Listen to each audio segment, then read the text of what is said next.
Prepare to experience the strongest radio allowable by law. Secrets will be revealed. Myths dispelled. From the studio gym where excuses never apply, it's Superhuman Radio with your host, Carl Lenore.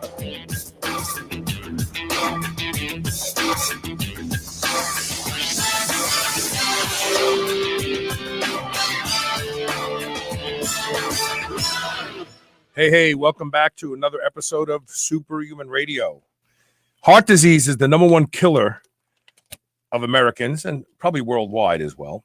And while that silo, heart disease, actually is a result of insulin resistance, you can't look at heart disease without thinking, what can I do to help prevent the occurrence of heart disease in myself, especially we're talking about arteriosclerosis, which is a plaque buildup, stenosis of major blood vessels and arteries that rob the heart of oxygen-rich blood and create the type of pressures in the heart that lead to myopathies, weakenings of muscles, and hypertrophy. The heart becomes enlarged and eventually fails. We're going to talk about some recent research that implicates vitamin K as a very, very important player in helping people not develop arteriosclerosis. In just a moment. Before we do that, we have to thank our title sponsor, and that is Legendary Foods. Legendary Foods set out to create a new type of healthy snack called a tasty pastry. They modeled it after a Pop-Tart. But then it just wasn't good enough for Ron Penna and his team. Now, the tasty pastry actually tastes like pastry. You'll feel like you're eating something and cheating, but you're not, because it has less than 1 gram of sugar, 20 grams of high-quality protein, and as a rule, anywhere from 5 or less impact carbohydrates. So it can keep you in your dietary lane while you enjoy something sweet.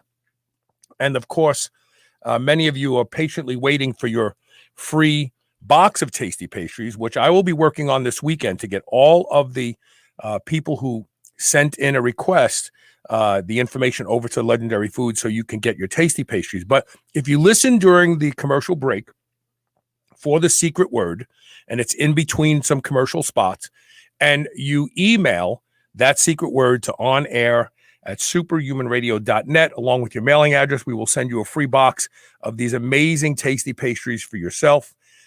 Check it out. And thanks to Ron Penna and his generosity for doing that. And now, without further delay, I'll bring my guest on. Hello, Dr. Bondonno. How are you? I'm good, thanks, Carl. How are you? Good. Thanks for being here today. No problem. I love these types of shows because they put power in people's hands to perhaps alter the outcome of certain types of illnesses. So this is very, very fascinating to me.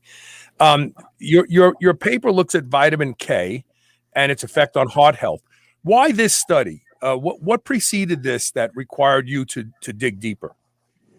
Well, there's several other studies that also have looked at the relationship between vitamin K intake and cardiovascular disease in other large populations around the world. But I would say that the results are quite conflicted. So some studies found that vitamin K was good. Some studies didn't find anything. There's also 2 different types of vitamin K, and some studies that found, okay, vitamin K1 is good. Other studies found vitamin K2 is good, but there was just there still is no consensus in the literature. So we decided to conduct this study to try and provide more evidence for what is actually going on and can vitamin K protect us against cardiovascular disease. So how was your study designed? Can you tell my audience? So it's an observational study. About 57,000 Danish citizens completed some questionnaires in the early 90s where they reported their habitual dietary intakes, so what they usually eat every day, and they were asked to reflect back over the past year so that these questionnaires reflected their habitual intake. And then because in Denmark they have a system kind of like the Social Security number in America, people who live here have a number. We can link data from the participants to hospital records. So we can follow these 57,000 participants up until, today really, and have a look at what happened to them, who went to hospital, what did they go to hospital for, and then we look for patterns in the data. So we were aiming to see, do people who eat more foods that are rich in vitamin K, are they more or less likely or the same to be hospitalized for cardiovascular disease? And then does this differ for the different types of cardiovascular disease? So let's talk about some of the science that surrounds vitamin K that is probably in the public domain. So people who take vitamin D3 usually take a K complex because K is thought to keep calcium from invading soft tissue and obviously some of the major arteries of the heart. Is this what K is doing? Is it just getting calcium to go where it belongs as opposed to where we don't want it? Yeah, well, that's one of the ways in which vitamin K could be working. So vitamin K is important for activating proteins. They're called vitamin K dependent proteins. And basically they don't work without vitamin K. They require vitamin K to activate them. And some of these vitamin K dependent proteins are found in our blood vessels. And there's a particular protein called matrix GLA protein, which prevents or inhibits calcification in the blood vessels. And this requires activation by vitamin K to work. So yeah, vitamin K, the main way that it's probably protecting against cardiovascular disease is by preventing calcification in our blood vessels, but it could also be working by reducing systemic inflammation and oxidative stress. It's kind of a multifaceted mechanism. Is diet the best way to get vitamin K? Do you feel that, I understand that we're supposed to be eating more vegetables and quite frankly, pastured animal proteins have vitamin K2 in it, which was also seen to have some protective mechanism in your research. But, we're also busy and we eat on the run and, single parents get the kids out the door, get to work, come home, prepare a meal. Is it wise to just supplement with a K complex? Well, that's a complicated question. I would say there's two main types of vitamin K. There's vitamin K1 and vitamin K2. And vitamin K1 is what is found in the green leafy vegetables and their oils, so in olive oil and margarine, these kinds of things. And vitamin K2 is typically found in your animal products, eggs, cheeses, and fermented soybeans as well. Whether supplementation is better, I don't think so personally. In our study, we found that the inverse association, so as people were eating more vitamin K, their risk of heart disease was coming down, but that was up until a certain point, and then it began to plateau. So people who were having more vitamin K weren't really obtaining any extra benefit. So that points to doses that are achievable in the diet as being enough. We don't need to supplement because it's not really giving us any added benefit. I realize everybody's busy and, sometimes it's easier just to take a supplement, but do you really want to, put all your money behind one thing, such as vitamin K or even like a multivitamin, when you could be consuming a whole food like green leafy vegetables, which contain just numerous amounts of different compounds which could be beneficial and are all working in different ways. Okay, so I'm going to continue with this line, and then I have another question. So Brian Cunningham wants to know what foods are highest in K. That varies, right, by K1 and K2. K1 tends to be higher in green leafy vegetables. K2 tends to be higher in pastured animal proteins, right? Yeah, correct. But you don't need a lot of K, right? We just need like 200 micrograms a day or something like that. So it's not like, and you're right, we don't need to supplement if it's that little that you need. No, current dietary guidelines or recommendations are even lower than that. You know, Really? it's 90 micrograms per day for women and 120 for men. Whether that's enough to prevent cardiovascular disease, we don't know yet. But at least in our study, it seemed like you could achieve maximum benefit just through diet. Could the Danish study have a little curveball in it? So Danes tend to be very fair skinned. They tend to have very little melanin in the skin. I would imagine that Danes don't get a lot of sun, but I could be wrong. And we know that D3 production in the skin converts to 25-hydroxy. And then, of course, 1-25-hydroxy changes parathyroid hormone. And parathyroid hormone plays a very, very important role in keeping calcium in the bones and not out in the blood where it can get deposited. So could this be slightly different for, say, someone like me who's a dark-skinned European as far as my K needs? Yeah, it could be. I mean, the study that we looked at, you're right, it was only Danish people. It's a very homogenous population. We couldn't really have a look and see if it differed based on ethnicity. And I would say that is something that needs to be done. I must say I haven't seen in the literature any talk that it differs between ethnicity or even gender or age. It seems to be quite consistent. But, you know, this research hasn't been done. So I would say that the question isn't conclusively answered.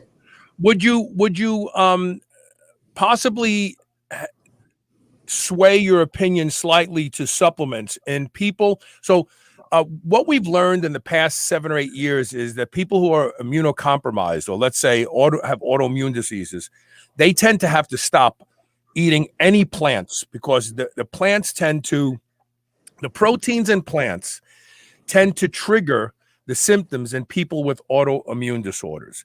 So they may not be able to eat their spinach or whatever because they get an adverse reaction. And people who can't eat more vegetables, then would you say, yeah, supplement is all you can do? Yeah, I suppose in that specific group of people who can't eat vegetables, then yeah, supplementation may be the way to go. But for most people, I would say eat more vegetables is by far the best way. Yeah, absolutely. So what else came out in this study? Were there any other aha moments where you said to yourself, wow, I didn't expect to see that? We found, as I said before, we were looking at the different types of cardiovascular disease. So we looked specifically at whether people had ischemic heart disease, which leads to a heart attack, or whether they had a stroke, or whether they had peripheral artery disease, which is where you get the buildup of atherosclerosis it primarily happens in your legs. So you get restricted blood flow to the legs, and people with peripheral artery disease have a lot of pain when they're walking. So we looked at these different types of cardiovascular disease, and we found the strongest association for peripheral artery disease, which was something that we were quite surprised by, and we thought was interesting. So when these people start to take in adequate amounts of vitamin K1 and K2, do we see a resolution to peripheral artery disease or even other areas where there's stenosis in blood vessels? Yeah, that's a great question. So in our study, we looked at people who had no cardiovascular disease at baseline, and we were only looking at the development of cardiovascular disease. So we weren't having a look at progression or, did it reverse cardiovascular disease? But there are some randomized controlled trials which give vitamin K supplementation, and that's exactly what they look at. They see in the group with the vitamin K supplementation, how does the calcification in the arteries progress? Is it slower than the group that doesn't receive the vitamin K supplementation? And that's exactly what they found in, I think it's 2 studies have shown that vitamin K supplementation can slow down the progression of calcification, not reverse it, but just slow down the progression. So vitamin K is known to, for lack of better terms, thicken the blood and increases blood viscosity. And there are some people out there on blood thinners. What do they do when their doctor's saying to them, no spinach for you, no green leafy vegetables because you're on Coumadin or warfarin or some other Pradaxa or something like that? Are they pretty much sanctioned to develop arterial problems? That's a tough question, and probably would be better answered by a clinician. In our study, we actually excluded anybody who was on warfarin because, like you said, warfarin is a vitamin K antagonist. So the job of warfarin is to, antagonize or counteract the effects of vitamin K, and that's to thin out your blood a little bit. But what comes along with that is probably increased calcification. So I think, the science is moving towards different methods of anticoagulants that aren't vitamin K antagonists because there is this recognized, effect on vascular. We need vitamin K. You can't just, vitamin K for you. I mean, there's lots of things that will reduce both the thrombotic index of blood and the viscosity of blood, namely a baby aspirin at night at bedtime, fish oil, a few grams a day, or just eat a piece of fish, eat a piece of salmon every day. The other thing about fish oil that bothers me is for the past 7-8 years, we've been pondering why people get the burps from fish oil. But I've never, ever eaten a piece of salmon and had it repeat on me and burp. So just stick with fish. Forget about the fish oil. The way they extract it, the processing, obviously it does something to the oil. Does it make it rancid? I don't know. But clearly, if you, and Adele Musa, who's brilliant, once pointed out to me that most people take fish oil on an empty stomach and they don't stimulate enough bile and compensatory processes to actually absorb the fat. So it just stays in the stomach. Maybe wise just to take it with a fatty meal. But I mean, I just think fish is so much better. Just eat 3 or 4 pieces of fish a week and you're covered. Yeah, I agree. I love salmon as well. So why take a supplement when you could be having a nice meal that, has additional benefits as well? Yeah. Okay. So getting back to the research at hand, how dramatic of a decrease in hospitalization and cardiovascular events did we see in the group that got both K1 and K2? Or did you tease that out? Did you look at K1 only, K2 only, and then the combined effect of K1 and K2? We looked at them separately, but we didn't kind of try to tease them apart because people, when you have high K1, often you have high K2 as well. So intakes of both were quite highly correlated. So I would say we didn't look at whether there were people who had a high K1 but a low K2. But we found for vitamin K1 that people who had the highest intakes had a 21% lower risk of atherosclerotic cardiovascular disease. And for peripheral artery disease, where I said we saw the strongest association, that was 34% lower for people consuming high levels of vitamin K, which is, that's significant. Yeah. That is significant. For K2, it was a little bit less. It was about 14% lower risk. Yeah. Why do you think that is? Why is it just such a different molecule that it conveys different effects? I would say we don't know yet whether they act differently. I know vitamin K1 and vitamin K2 have very different bioavailabilities. They're absorbed differently. But for me, the most important difference, especially in these observational studies, is the dietary sources of these foods. So K1, like we've spoken about, comes from vegetables, and K2 can come from meats and cheeses and eggs. And, we're warned not to eat too much of these foods. So there's only so much benefit that you're going to obtain from eating these foods rich in K2 before the detrimental effects start to kind of counteract these beneficial effects. Yeah, Dean Paulson says Sargento cheese is high in K2. I thought that was timely that he put that up there. So Danny Gonzalez says I guess, Danny, were you taking a K2 supplement, or were you just getting a lot of K2 or K in your diet, K1 and K2? He said that it sounds to me like he was using a supplement, made his blood so thick he had a hard time donating blood, which a lot of us that are on HRT, you're young, so you don't know this. But those men who are on testosterone therapy, we tend to donate blood every couple months in order to keep hematocrit and red blood cell count down. And he was saying that he couldn't donate blood because he was so high in K2 or K, and his blood got thick. Obviously, there's lots of ways to manage that. That's all I'm going to say.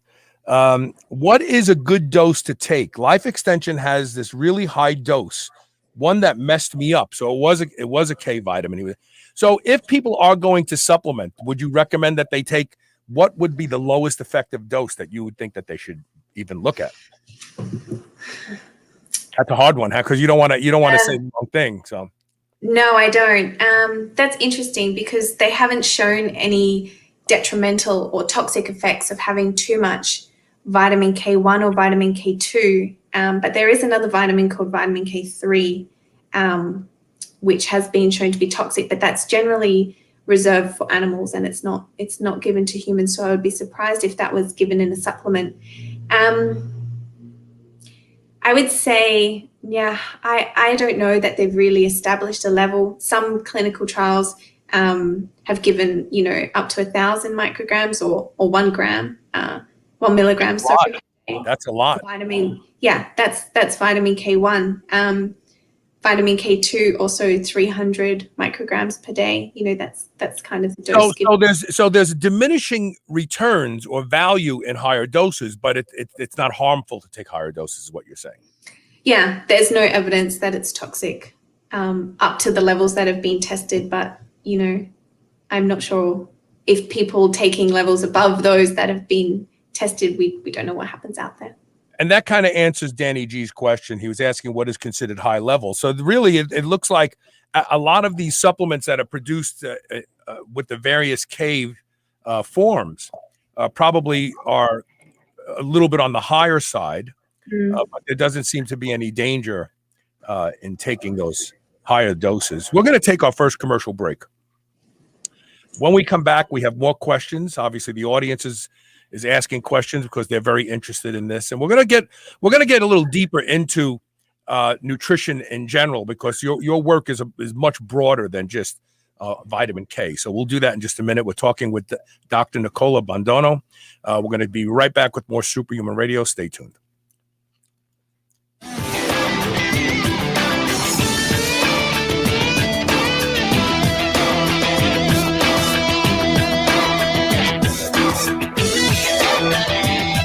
I would easily say that I am the hugest proponent you will ever meet to doing anything that will improve the quality of my sleep. And that's because sleep is linked to just about every metabolic disorder we see in our population today. One of the easiest things you can do to improve the quality of your sleep is to get a pillow that can be shaped into the exact form factor that allows you to get your best night's sleep. And that is MyPillow. I've been sleeping with MyPillow for a few years now, and I can tell you that when I have to travel and stay in hotels, I don't get a good night's sleep because I don't have MyPillow with me. Right now, you can save up to 60% off of everything offered to improve the quality of your sleep at shrnetwork.biz/mypillow when you use the code SHR. Or you can call toll-free 800-889-4938. And remember to use code SHR to save up to 60% off of everything at their website. Every day, there's a new wellness trend. Eat that, do this, avoid those. How do you know where to start or who to trust? Inside Tracker helps you cut through the noise by analyzing your blood, your DNA, your lifestyle, and your fitness tracker to provide you with a science-backed trackable action plan on how to live, age, and perform better. Personalized one-size-fits-one recommendations to help you optimize you. For a limited time, Inside Inside Tracker is offering Superhuman Radio listeners 25% off the entire store. Go to shrnetwork.biz/inside tracker, INSIDETRACKER, to save 25% off. Change begins on the inside. Vitamin K. If you've listened to Superhuman Radio for any length of time, you know I'm a big proponent of peptides. One of my favorites is GHKCU, the blue copper peptide. It has the ability to repair and regenerate more youthful expressions of skin cells, reversing the signs of aging. Restore Cell's Stem Cell Awakening Serum, along with their other products, contain potent formulations of blue copper peptide and only the highest quality organic ingredients. Superhuman Radio listeners can now save 25% site-wide. Buy their complete set and receive a free exfoliating cleanser. Go to shrnetwork.biz/blue and use the code SHR25. That's SHR25. Remodel your skin today. New Mass Pro Synthogen X2 just upped its own legendary game. To distance itself even further from the rest of the pack, Synthogen X2 now has double the key active ingredients. If you've ever wondered what steroid-like recovery feels like, Synthogen X2 delivers. See why others compare it favorably to powerful bodybuilding drugs at synthogen.com. Mass Pro Synthogen. When you train with it, you'll gain with it. Being superhuman means being conscientious about the choices we make. White Oak Pastures is superhuman when it comes to raising livestock. They're committed to animal welfare, land regeneration, and rural revival. They responsibly manage the entire process from the pasture to your doorstep. High-quality, pasture-raised, great-tasting meat from a farm you can trust. Full nose-to-tail selections. They even have options for your pet. Go to shrnetwork.biz/white oak and use code SHR20 to save 20% off your entire first order. Is there something interfering with your happiness or ability to achieve your goals? BetterHelp can help. They will assess your needs and match you with a licensed therapist. This is not a self-help or crisis line. It's professional counseling done securely online. They have a broad range of experts and are available worldwide without having to wait in an uncomfortable waiting room. Get the help you need and start living a happier life today. Go to shrnetwork.biz/betterhelp. That's better, HELP, and receive 10% off your first month of counseling when you use the code SHR. This is the Superhuman Channel, doing reps with the weight of the world.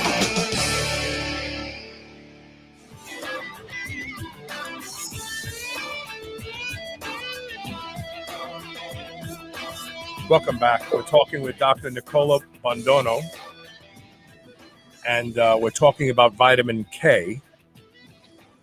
And so in the paper, and I was just reviewing this, and this is actually just the press release, so it's not a fair. They say that current guidelines only look at vitamin K1. Is that true? Yeah, most guidelines, or actually, guidelines in Europe, Australia, and the United States, they only take into consideration vitamin K1, and the reason for that is the data on the food, or the amount of vitamin K2 in different foods is not good enough for us to be able to, create recommendations based on intakes of vitamin K2. Does K1 convert to K2 and vice versa once it's in the body? Vitamin K1 can be converted to vitamin K2 is converted to vitamin K1 by bacteria in the gut. Oh, so that throws another twist because people have gut problems today. There's some people who don't even absorb B12 because their stomachs are so messed up. Mm-hmm. So theoretically, if you use the same extrapolatory processes that people talk about, plant-based omegas, they theoretically convert back and forth. Is it safe to say, because there's a large and growing movement today of carnivores? I'm sure you've heard about it. And these are people who eat nothing that grows out of the ground. They only eat animals that eat things that grow out of the ground. So, chicken and beef and pork and everything else. So is there any evidence that eating muscle meats and animal proteins that are high in K2 will confer some level of K1 in the human body? Well, we don't know the extent to which vitamin K2 is converted to K1 in the gut microbiome, by the gut microbiome, but vitamin K is absorbed in the small intestine where you've got these bile acids that facilitate the absorption. And these bile acids aren't present in the large intestine. So even if your gut microbiome is converting K2 to K1, it doesn't mean that you're absorbing it.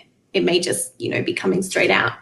So yeah, I don't know that you would get enough vitamin K1 just from consuming animal products.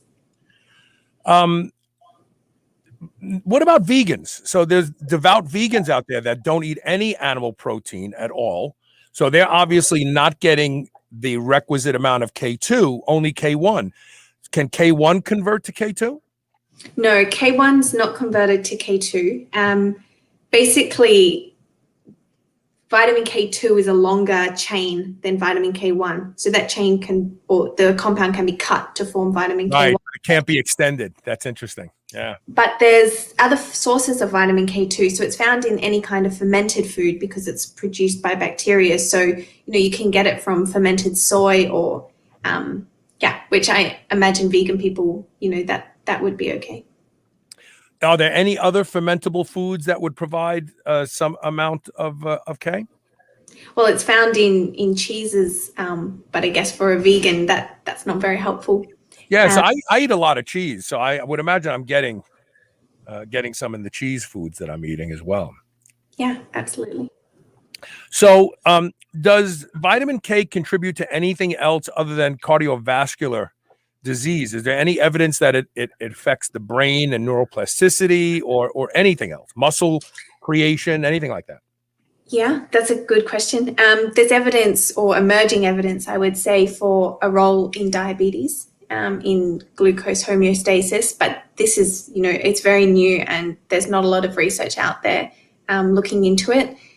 There's also, a tiny bit of evidence that vitamin K may be important for lung function, but that's also very new and a lot more work needs to be done. And also a little bit of weak evidence or low quality evidence that it's important for cancer, in cancer prevention. But again, so much more work needs to be done before we can give any recommendations specifically for those diseases. So in muscle contractile force, we know that the calcium channel is the active component that causes muscle fibers to contract. Mm-hmm. Does K1 or K2 produce any effect, increasing force, decreasing force, since it has a modulatory effect on calcium? Well, the role of vitamin K is on the vitamin K dependent proteins. So I'm not aware of any vitamin K dependent proteins that are involved in muscle contractility, but I stand to be corrected on that. But although they're involved in calcium, it's through these vitamin K dependent proteins. Talk a little bit about your research. So your area of research is much broader than just K. This is just one component in one paper. Talk about some of the other stuff that you've worked on and what you've learned from it. Sure. So my research is looking at the bioactive components of plant-based foods and beverages and how eating a plant-based diet can reduce your risk of all different types of chronic disease. So other components that I'm interested in are polyphenols or flavonoids. These are kind of the traditional antioxidants that are found in fruits and vegetables, as well as other plant-based things such as chocolate, tea, and red wine even. So a lot of my research has had a look at the relationship between polyphenol intake and different types of chronic disease. We've done some similar studies to the one that we talked about today, where we've looked in this population of 57,000 Danish people and had a look at, do people who have higher intakes of these polyphenol compounds, what is their risk of different types of diseases? And we've found that people with a higher intake have a lower risk of cardiovascular disease, as we've seen today with vitamin K, but they also have a lower risk of diabetes, a lower risk of Alzheimer's and dementia. And we're now looking into COPD or chronic obstructive pulmonary disease to have a look and see how polyphenols influence lung function. Interesting. And so when you say plant-based, are you talking about vegan or are you talking about a lacto-ovo vegetarian diet or some, pesca vegetarian? Are you talking about combining animal protein and plants, but making plants the larger majority of your plate, so to speak? So when I say plant-based, I I mean slightly different to what you're talking about, which is a dietary pattern, a plant-based dietary pattern. I'm looking at plant-based sources of these compounds. So most of these compounds are found in plant foods. And then I'm looking at, when we consume these plant foods, so any food that is basically derived from a plant will have some of these bioactive components. And so we look at intakes of these and different disease outcomes, whether or not the person is also eating meat or, dairy products or. Okay. So you're not espousing just eat plants. You're saying eat more plants than you are right now. But Yeah, really absolutely. animal protein and stuff. Okay. Yeah, because plant-based has become code for vegan. Because one day I put a big salad, and 2 big pieces of salmon on top. And I said plant-based meal because the plants were the base holding the, I was being a jerk about it. And people were like, plant-based, you can't have animal protein if it's plant-based. And so I guess the vegan population has adapted plant-based to mean something different to them. So talking, let me see. So we have some questions popping up here. So let me just see what we have here that I can get to real quick. Let's see. Beef liver for K2. Well, all animal protein has K2 in it, right? I mean, beef liver does as well. Vitamin K accumulates in the liver, so that's probably an extra high source of vitamin K. Yeah, and why don't we find K1 in animals? Eat plants that have K1 in it. They obviously convert it to K2. Why don't we see residual amounts of K1 in animal protein? There is vitamin K1 in animal protein, in animal products, but it's so minimal compared to plants and also compared to vitamin K2. It's not a major dietary source. But interestingly, animals are fed vitamin K3, it's called menadione, and that's in the animal feed. And it's this vitamin K3 that the animals convert to vitamin K2. And that's why they are such we have vitamin K2 when we eat animals. It's coming from this feed. And that is also why it differs so much depending on geographical region, because different areas, the animal feed contains different levels of vitamin K3. And that filters down into, the animal products that we consume. Brian Cunningham is asking, he takes that 50,000 IU vitamin D3 once a week. And should he take more vitamin K at the same time? I'd say yes. So here's an interesting phenomenon. When you stay out in the sun and your body produces cholecalciferol in the skin, it also develops a negative feedback loop with the liver. And when the liver says, hey, we've got plenty of 25-hydroxy, the skin destroys the excess cholecalciferol. It destroys it so that you don't end up with higher levels of 25-hydroxy than would be healthy for you. Okay. But you never have to take K2 if you're laying in the sun, because parathyroid hormone is also adjusted by sunlight, and the body knows what to do with the D3 that it makes. So you don't end up with calcification at all. You only end up with calcification by taking vitamin D3 supplement orally. So you have to take precautions if you're taking high doses of vitamin D orally. And I suggest you should probably get a K1, K2 complex. What do you think? I have to admit that's not my area of research. I mainly look at diet. So any advice on supplementation, I'm going to have to take a pass at giving any advice on that. Yeah, and you really aren't espousing supplementation. That's very clear. You're really looking for people to find to eat more of these plant sources along with their meat sources. So Robert Thompson is saying, what about the polyphenols in coffee? His doctor recommends for non-alcoholic fatty liver disease that he drink coffee. What about coffee? Coffee good, coffee bad when it comes to polyphenols? Yeah, I think coffee is a great source of polyphenols. And, up to a certain amount, it can be good. But just remember, it does have caffeine and that affects people differently. But yeah, coffee has been shown to have beneficial effects as well as tea. I would just say, if you're drinking lots of coffee and tea, best not to be adding sugar to that, because then you can really be, increasing the amount of sugar that you're having if you're having sugar in your coffee and in your tea. Yeah, and I have given up coffee because I drank coffee for years, like most people, ritual. I'd make my coffee in the morning. It smelled great. I would drink it. And unfortunately, I was drinking it on an empty stomach for all those years. It really messed up my stomach. I am now probably 2.5 months into no coffee. My stomach was getting distended. Like, it was weird. Like, wow, what's going on here? And the distension is actually slowly, but very observably going away. And I attribute that to the coffee. I've said this on the show numerous times and people have heard me say it.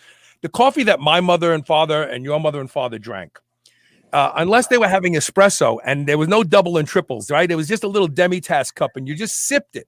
You just touched your tongue. You had a biscotti and you enjoyed it, and that was it. Today, we drink these beakers of coffee that are so have so much turbidity in them that the coffee grinds look like mud. And when you drink that, those muddy coffee grinds are going into your stomach. They're irritating the lining of your stomach and causing all sorts of problems. In fact, I predict I'll probably be dead, but in 30 or 40 years, we're going to realize that the 60% of people who claim they have GI problems are all getting them from the excessive coffee that they drink. Just a guess. So, we have to be careful. We say, oh, these things have polyphenols. They're good for you.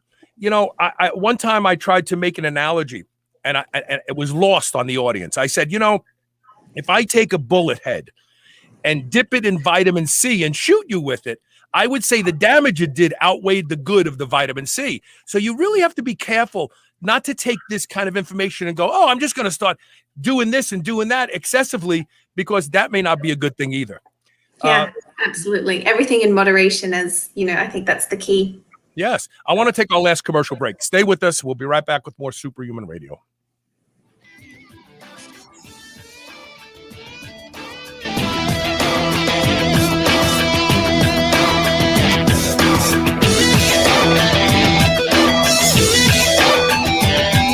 Remember those rectangular toaster pastries you used to love when you were a kid? Well, Legendary Foods has just made them better. The new cake-style tasty pastry is like nothing you've ever had before. With 20 grams of high-quality protein and less than 1 gram of sugar, you'll feel like you're cheating, but you're not. Go to shrnetwork.biz/legendary and use the code SHR10 to save 10% off your purchase of tasty pastries. Now available in cookies and cream, red velvet cake, birthday cake, blueberry, strawberry, brown sugar cinnamon, and hot fudge sundae. Go to shrnetwork.biz/legendary and use code SHR10 today. Redcon One's new BAR bar is the ultimate soft-baked protein-packed snack bar, powered by peanut butter. Perfect for while on the go to help curb hunger or sneaky sweet tooth cravings. With 20 grams of protein, use as a meal replacement bar or when you're in need of a high-protein snack. Eat a Redcon One bar as a midday snack or for fuel before an intense training session. Go to shrnetwork.biz/Redcon1 and use the code SHR25 and save 25% off these delicious bars today.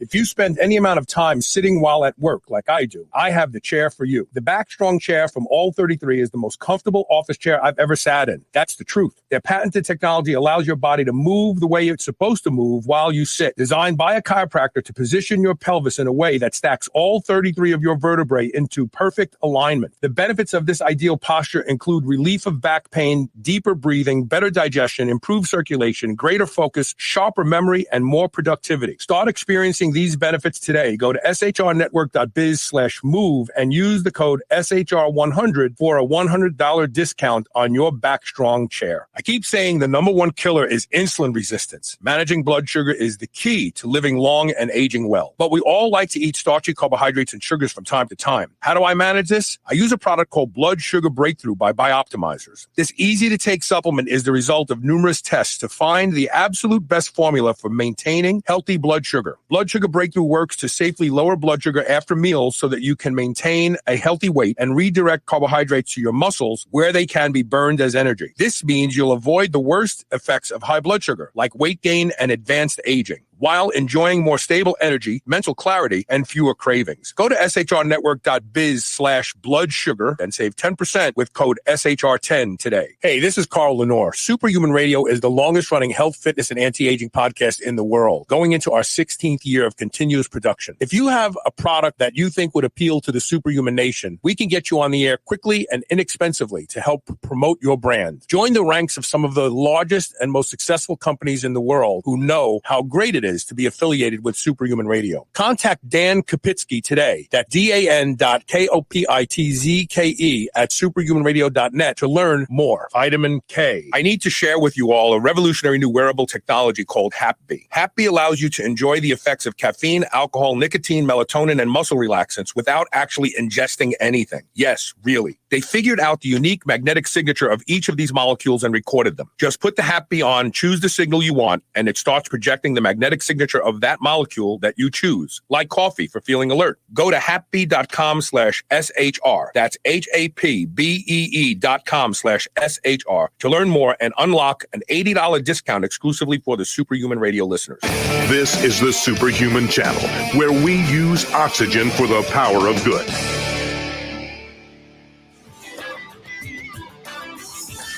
Welcome back. I'm going to wrap up this interview. There's a question that I'm going to answer after I let the good doctor go about therapeutic phlebotomy. So I will get to your question. I think it was from Betty someone. So there you go. So what would you hope that both clinicians and lay people take away from your research? I would hope that people are encouraged to eat more vegetables, particularly green leafy vegetables. I think we all know that we need to eat vegetables, but perhaps understanding why and seeing that there's actually, evidence of a big difference in the risk of heart disease for people who eat more vegetables might just be that motivation that you need to start eating more vegetables. I also hope that clinicians take away the importance of diet in cardiovascular disease. That's something that we're really trying to promote and make sure that everybody understands and appreciates just how important diet is for cardiovascular disease prevention. You can be eating things that are causing cardiovascular disease. You can be eating things that are preventing it. And it's, just comes down to the decisions that you make with what you eat. And that power really is in your hands to change your risk. And I think eating vegetables and also fruits is a really great way to reduce your risk. Sure. Another thing I would just like to add, for people who are thinking, oh, maybe I'll just take a supplement, instead of consuming vegetables. If you're not eating vegetables, you're probably eating something else that isn't as good for you. So eating vegetables is a great way to, get increase your the quality of your diet. Yeah. Exactly. Exactly. It's a really good point, because if you're not eating vegetables, maybe you're eating a piece of bread, which isn't the greatest thing in the world, or you're maybe some artificial food in a box with a label with 60 different names that you can't pronounce. So yeah, you're right. What you put on your plate, if you eat what's on your plate, satiety will occur. So what you put on your plate is very important, because you're going to eat it. Yeah, absolutely. It's a great opportunity, and supplements kind of rob you of that opportunity of eating a diet, and you may be taking a supplement but having poor diet quality, and it's not going to be good enough. So here in the United States, about last year, there was a company that went to market with two plastic tubs, and one was supposed to be all the vegetables you need, all dehydrated, powdered, and all the fruit that you need. So people would take a scoop and add it to a juice or water and drink it down, and one of these a day. And mysteriously, they were running commercials constantly on social media, on television, on radio. And then now those of you who know who I'm talking about, they're gone. They're just the advertisements are gone. So I did a little digging, and I found out that a lot of people who were taking those products, especially people who weren't already diagnosed with autoimmune disorders, but they had these symptoms that they just didn't understand, that it got worse. In a large number of the population, by taking that supplement. Now, it makes perfect sense, right? They dehydrate organic vegetables, they dehydrate organic fruits, they grind them up into a powder, and they put them in a tub, and you scoop it out, and you're getting all your servings of dietary required fruits and vegetables without having to eat all the fruits and vegetables. Sounds too good to be true. Well, it turned out it was. And those of you who know who I'm talking about, mysteriously, all their ads are gone, just gone. Now, you would think that they'd still be around because there's this great product. A lot of people had really horrible reactions to those supplements, interestingly. So, yeah, that is very interesting. You never know how things are going to react with each other, and maybe it's too much at one time. Well, yeah. I mean, when they say, "Oh, this is like eating," 50, pieces of zucchini without all basically just dehydrated and all. Well, maybe you shouldn't be eating 50 pieces of zucchini in one sitting. Maybe your body doesn't know what to do with it. Yeah. Definitely. Everything in moderation and variety as well. So you can get the most of the different kinds of nutrients found in these different foods. If you increase your variety, definitely don't just focus on one thing, all vegetables are working differently. When things sound too good to be true, I've learned 63 years now that when things sound too good to be true, they generally are. There's a reason. Absolutely. Thank you so much for coming on the show. This is fascinating, and I will be monitoring my K1 and K2 intake from this point forward. So there you go. You converted one guy. That's great. Thank you, Carl. Take care. And we're going to take one quick commercial break. And when we come back, I got a question from Betty Crowley that I'm going to get to. So stay tuned. We'll be right back with more Superhuman Radio.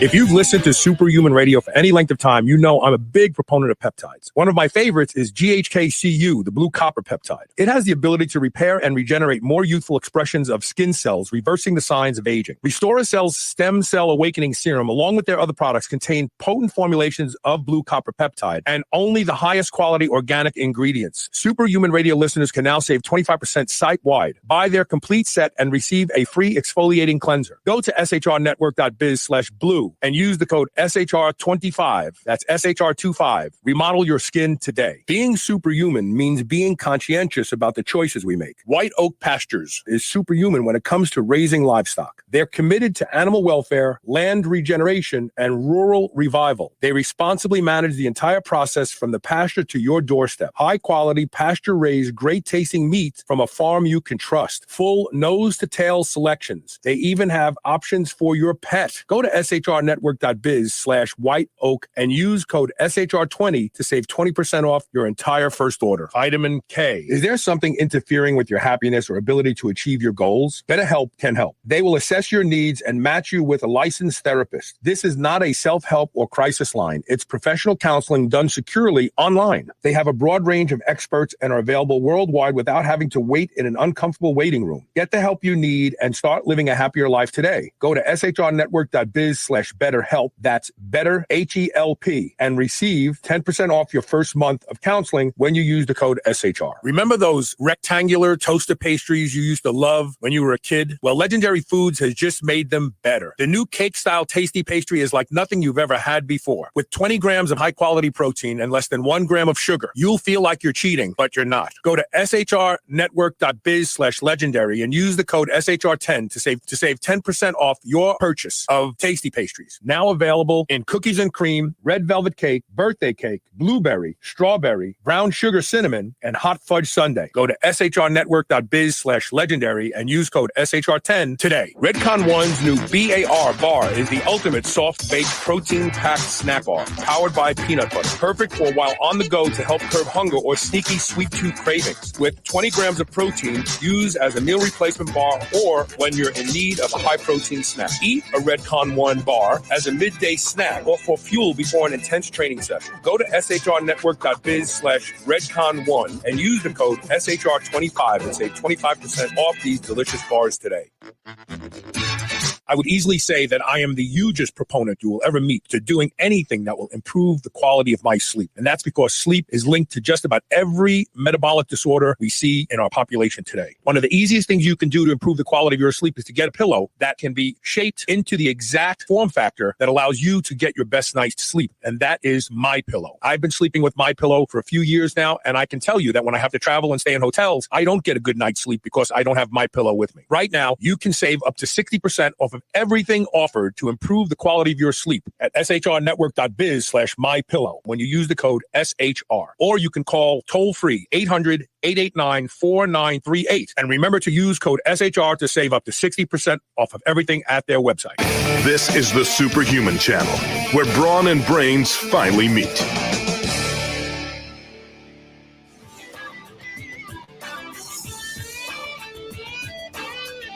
Hey, welcome back. So I just want to get this one comment covered here. Betty Crowley says, to my statement about donating blood, Danny G said he couldn't donate blood. I think it was Danny G. You should not donate blood on TRT. The high hematocrit hemoglobin is a false high caused by the testosterone, and not true health problem. That's nonsense, Betty. Really.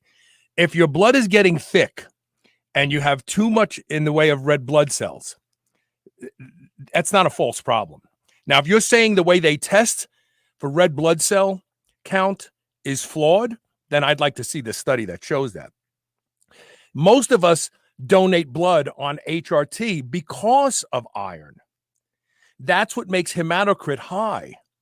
The excess iron that we absorb. Those of us on testosterone absorb iron so much more efficiently, especially hemi-iron from meat. No one absorbs iron from plant-based sources. So telling people to stop it is silly. When my iron gets high, I feel horrible. My hematocrit is high too. I donate blood, I feel great again. So I completely disagree with this unless you can show me a link to a study that what you're saying here, that your hemoglobin is not really high, it's a false high, then I'm not buying it. And I've done shows on iron accumulation. One of the greatest things you can do with regularity is donate blood. Did you know that? There's 2 studies, population studies, that show that people who donate blood regularly live longer and have less disease states. So could it be the iron? I don't know. But for me, it's iron. I'm looking to get rid of iron. That's why, because I eat a pound of beef every single day, and I take fairly high doses of testosterone. I just had this conversation with my doctor, Matt, yesterday. He said, the reason you accumulate iron so rapidly is because of your TRT. And this is well known. And men who have high hemoglobin almost always, maybe there's the 1 or 2 outlier, have high iron as well. And the way to test iron is not ferritin. Ferritin is a protein produced by the liver to chaperone iron.